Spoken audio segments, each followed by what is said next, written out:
Good morning, Brian. Hey, look, behind the badge this morning, I think you're going to love this story. I talk about this a lot when we talk about those men and women who wear the badge. When there's trouble, they run to the trouble, not away from it. That's exactly what happened at the height of the storm. East Linton Road, there had been a tornado that had come through there. Come over, Jacob. By the way, I'm surrounded by EMT and members of Bossier Parish Fire District 4. These are all the men and women who responded in one way or another to the incident on East Linton Road. Now, Jacob, you were the first one, and you guys were actually going house to house checking. Correct. No one had called you and said there's something going on.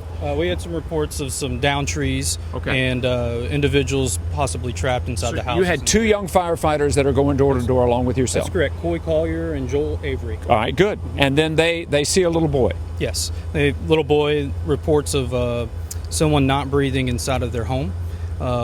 They go inside right off the bat, find the little girl who was crying. Luckily, that was good. And they reported to me that there is someone not breathing inside there. I immediately go in, find the mother who was not breathing, and I had to confirm that she was deceased at the time. From there, we pulled out, gathered the kids, went to EMS, and to get them starting to get checked out by. Okay, so this is Steve. Come over, Steve. All right, Steve, that's your EMS truck that the kids were put in. Correct. Is that correct? Yes, that's What, it. what did you and your people start doing? That's the EMS 500 supervisor vehicle. It's a four-wheel drive vehicle. I was able to get to the scene. I had an ambulance that was staging down the road. There was a lot of traffic with cars backing up, so it was easier for me to go ahead and transport the two children down to the waiting medic unit. I transported them down to them. They went ahead and assessed them and transported them to LSU.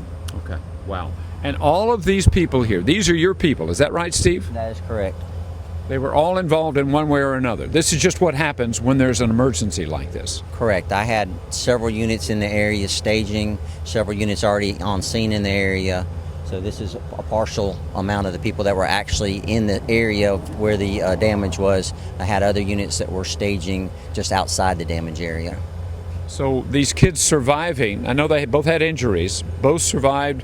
You got treatment to them very quickly, which is very important, quick. Correct. Once we found the children, they were able to be extricated by the fire department, brought to me, and then quickly down to the waiting ambulance and then off to LSU.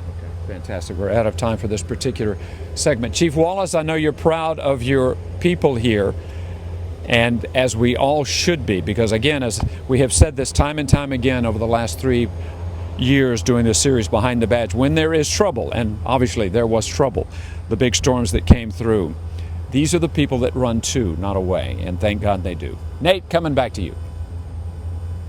Yeah, very well said, Rick. And I just think a lot of communities, a lot of people just, the position that they would be in if it wasn't for the men and women just like that. Yes. So certainly a big thank you to all of them. Amen. You're right. Yes. All right. And Rick, we'll be checking back with you. I can't wait to hear more about why they decided to go into this line of work too. And wow, just really impactful.